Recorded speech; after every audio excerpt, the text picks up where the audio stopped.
My name is Marilu, and I have a self-love coaching business called Firemaya, and I live in Cape Town. I've been interested in floating and the concept of floating for probably 8 years or so. And so I've been researching it online for a very long time, reading people's experiences, but I knew it as a sensory deprivation tank. And the reason I was interested in it so much is I'm very interested in meditative experiences, kind of out of body experiences, spiritual experiences, things where you get to play a little bit with like the body-mind connection.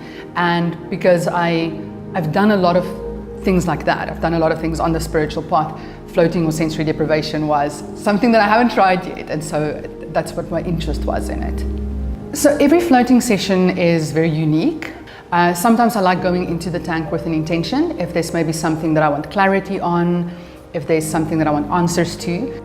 The first 15 to 20 minutes would be very busy in my mind. So I'm kind of like going through what happened, what I still need to do. It's very noisy in my head.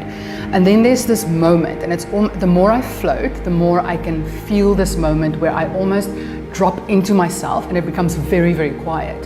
And in that space of silence, very often I get clarity on bigger questions, or if I'm not sure which direction to take in my life or something that I want to do, I've gotten answers in that silence. And what floating has done is it almost accelerates the meditation process because there's no sensory distractions. So I get to drop into that deep meditative space much quicker. I tend to go into anxiety if I don't do something to manage it.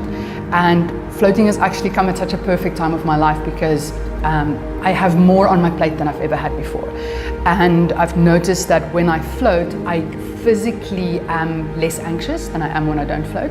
So, and I can feel that in like the tension that I carry in my body or that I don't carry in my body. I can feel it in how deep I sleep and how quickly I fall asleep or not fall asleep. So there's really like a physical relaxation that I get when I have floating in my life as opposed to not having it. My ultimate combination is music at the beginning and the end and darkness. So I'm personally very fond of floating in absolute darkness.